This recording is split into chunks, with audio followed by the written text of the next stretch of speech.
here for our inverses of functions practice. So I'm going to skip through the examples in the notes because we went over those in class, and I'm going to go straight to the exercises in the back. And we're going to work through these.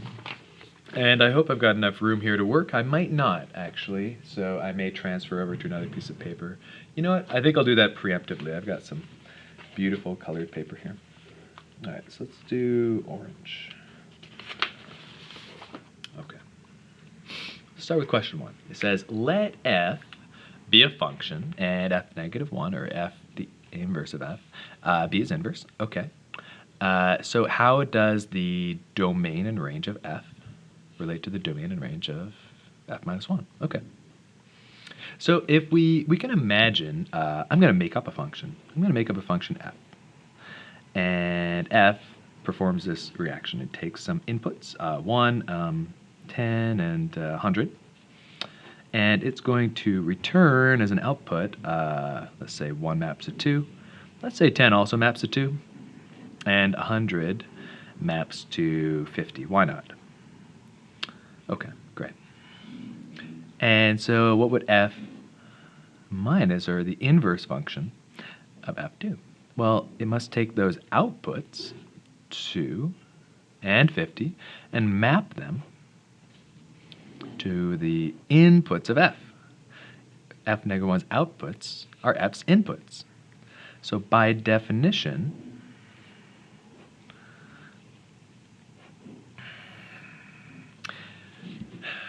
the domain of f, the domain, which would be 1, 10, and 100 in this case, is this corresponds to the outputs, the range of f minus 1. I'll call this an example. And we can make a conclusion about the range of f as well. The range of f is the domain of f minus 1 because the outputs of f are the inputs of the inverse function. Okay, let's move on to question 2. All right, so we've got a function that takes as inputs percentage grade and outputs a letter grade. Okay, so we can imagine putting in 80 and returning a B. Is f a valid function? Okay, so f is a valid function because I can get a predictable output. If I put in a grade of 87, it returns A every time. It's never going to return A for one class and B for another. These are set values. Percentage grade.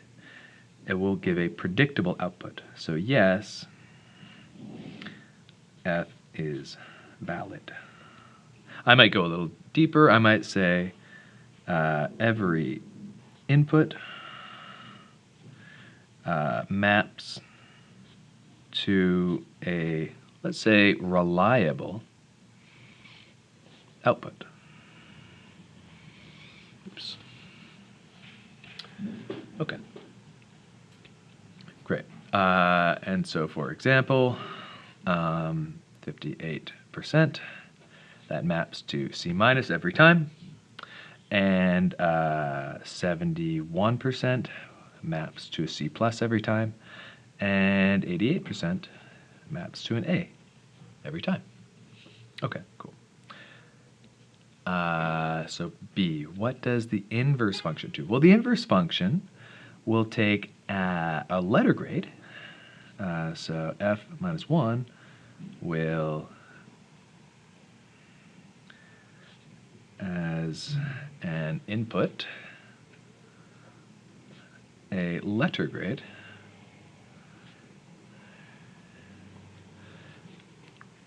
And it will output a percent grade. So I can put in C plus and I get 71%. However, I could also put in C plus and get some other percentage, like 69%.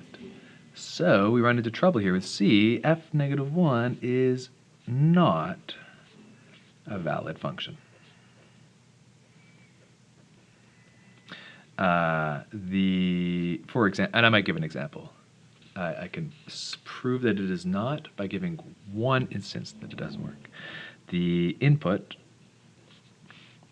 A may map to 86%, 87%, 99%, or 100%. And an input can't give more than one output. All right, moving on. So let's move on to question 3. Okay, we've got some mapping function. So I guess I'll keep my paper here, and we'll start with f. So 3a. All right, so we'll see if we can evaluate these. So for f of 4 maps, when I put f into a function, 4 into the function f, outputs 6. So I can think of 4 going into my function machine, and 6 comes out. All right, that was pretty easy. f negative 1 of 2. Okay, so that will tell me that my, pardon me, just checking this. Sorry, I got a little distracted there. I was checking a text, honestly. I should be ashamed of myself. Okay, so this will tell us an output of f, because the inverse function takes these outputs and maps them back to their inputs. So f of negative 2 maps back to 2. Oh, no, maps back to 1. That's what I meant to say. So to demonstrate, I could say, well, 1 put into f maps to 2. So the inverse function must take that output and map it back to the original function, or pardon me, to the original input. And I can actually, maybe it would be better if we demonstrated that as a circular relationship. Inverses are a binary state. You do one inverse operation and the other. So you can multiply and then divide, and then you can multiply again and divide. You just go back in a circle, back and forth. All right, let's talk about g. So question C asks us for g of 1. All right, so we got our g function here. 1 maps to 3, pretty straightforward. Okay, D asks for the inverse function of 4. So that says 4 is the output of g, what must have gone into it, and 6 must have gone into it. Okay, let's move on. E asks for the inverse 9. In other words, if 9 was an output of f, what must have been the input? But 9 was never an out, it's not in the range of f. This is nonsensical. All right, moving on to f. So we want g of f of 9. Oh, pardon me, okay. All right, so for composite functions, I like to first draw that 9, my input, is going to go into my f function. And that's going to, whatever that spits out is going to go into the g function. And that's going to give something. All right, so let's see what happens here. 9 goes into my f function. When 9 goes into f, 6 comes out. 6 comes out, and it's going to go into my g function. So when 6 goes into my g function, it maps to 4. So g of f of 9 is 4. All right. G, letter G, asks about the function that f of the inverse of g of 3. All right, so the input of g is going to go into the inverse function of, did I say the input of g? Input of 3 goes into the inverse function of g, and that value spits something out. And that value is going to go into my f function and then come out. Okay, so let's start with this one. 3 is an output of g, so we got to work backwards here and say, well, what must have been the input? The input must have been 1. And 1 can be put into my f function here. And as an input, root maps to 2. Hi there. So f of g minus 1 gives us the value of 2. No problem. All right, and lastly, we've got h. And h is a, okay, so we've got the inverse of g of the inverse of f of 2. All right, so make a little room here so we can see on the screen. Okay, so that means 2 is going to go into the input of the inverse of f. And that's going to map to something, which is going to go into the inverse of g, which is also going to map to a final value. Okay, so what this asks is if 2 is an output of f, what was an input? And the input was 1.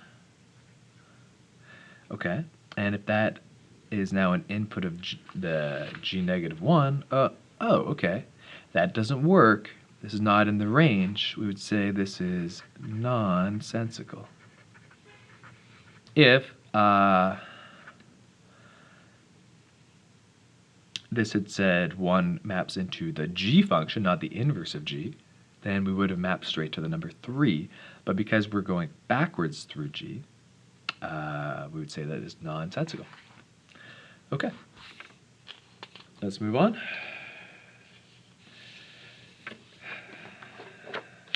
So we've got the question here, question 4. So you define the inverse function for f, so 4.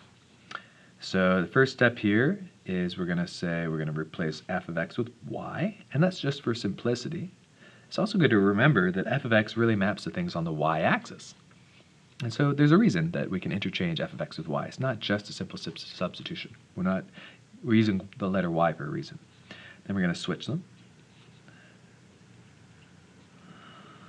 Then we're going to solve for y. First thing we'll do is subtract 2. Subtract 2. Then we get x, take away 2, and that's 3/4 of y.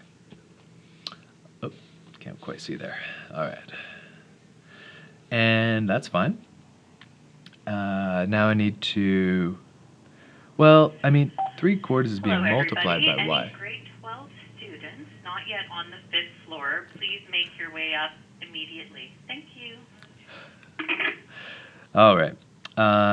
So there's a multiplication here. So maybe I could divide by 3/4, but that's a little funky. I think a better way to go about this is to multiply by 3. Or pardon me, multiply by 4. I'm going to multiply by that denominator. So that's a trick I'm going to use. I'll multiply by both of those. That cancels out those 4's. And so I say that I've got 3y on the right, and I've got 4x take away 8. And then I'll divide both sides by 3, which cancels these guys out. And we get y is equal to 4x take away 8, all over 3. Oh, I should probably replace that with my original f value. So f negative 1 of x is equal to 4x minus 8 over 3, which is the same thing as 4x over 3, take away 8/3. So if you prefer that, that is fine. Okay. Next, we'll do an inverse rational function. These guys are always a bit more of a beast. Let's see what happens here. So we've got this function g, which I'll replace with a y, is 1 over the square of x take away 1. All right. So first I will exchange their position. So I've got x is the same as 1 over y squared take away 1. My rule is if I'm trying to isolate a variable that's in the denominator, the first thing I do is I'm going to multiply both sides by that denominator. And they cancel out. And then I get 1. And actually I'm going to distribute that. So I'm going to say that's x times y squared. So xy squared minus x. Okay, I'm going to try to isolate y. So I'll get this x term away by adding x. So I get xy squared I'm left with is equal to 1 plus x. And it's looking pretty good. So I'm doing backwards BEDMAS, or SAMDEB is one way to think about what I'm doing here. So I just dealt with the subtraction at the beginning of SAMDEB. Then I've got a multiplication to y, and I've got an exponent. So I'm going to get rid of the multiplication first. Divide by x. I'll divide both of these guys by x. I get y squared is 1 plus x all over x, which is the same thing as 1 over x plus 1, but I'm going to keep it like this. And then I got to square root both sides. So I'll square root this guy, square root that guy, and I get y is equal to square root 1 plus x over x. Now what's important here is that that is a positive and a negative value of that square root. The opposite of squaring is actually the positive and negative version of that square root. And that's called a principal square root. Actually, you know what? My vocabulary is failing me. I actually forget if this one or this one is called the principal square root. So actually I'll just put a plus and minus there. So I'll have to look that up because I just can't quite remember. And now, so if you got the plus or minus the square root of 1 over x plus 1, that is equivalent. So let's summarize that by saying g, negative 1 of x, the inverse of g is plus or minus the square root of 1 plus x all over x. Okay, so we're getting there. Last question, and I think I can do this directly on this sheet. We have this function f, and I want to graph the function, the inverse function of f. So I think the first thing to do when I'm graphing an inverse function is to draw the line y equals x. That's a line with a slope of 1 that has a y-intercept of 0, and Mac referred to it today in class as the 45-degree line, which some people call it. It is at 45 degrees. And I'll adjust my ruler there. There we go. There we go. And that's the line y equals x. And this function is going to be reflected over that line. And so we're going to take these points. And so it's the point negative 8, 0. And an inverse is all about switching the x and the y value. Outputs become inputs. Domains become ranges. So we're going to switch those, and the next point is going to be 0, negative 8 on our inverse. So it's going to be right here. 0, negative 8. I'm not going to list all of them. Negative 6, 1 is going to become 1, negative 6. Negative 4, 2 becomes 2, negative 4. Negative 2, 3 becomes 3, negative 2. And then we have, what do we have? 0, 4 becomes 4, 0. All right, and then we get 2, 4, which becomes 4, 2, which looks like it's a point that's also on the original function. Okay, that's interesting. And then we've got 4, 2, which maps to 2, 4, again, on the original function. And last, we've got the point 6, 0, which maps to the point 0, 6, which is up here. Okay, so our inverse function looks something like this.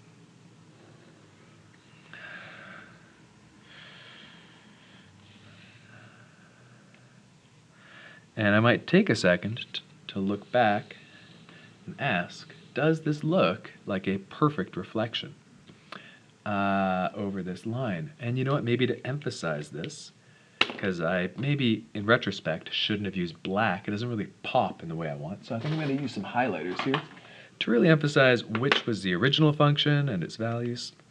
I'm going to say yellow is f, and that's these guys, f. Okay, and that was f. And this is f minus 1. And so I'm going to use pink for that. And that's going to be, I'm going to mess up my highlighter, but I think it's worth it. And there's a little overlap through the section. And there we go. So now I can kind of see that that yellow has been flipped. All those points have been mapped directly across that 45-degree line, which is interesting. All right, and that's it. Ask me if you got any questions about that.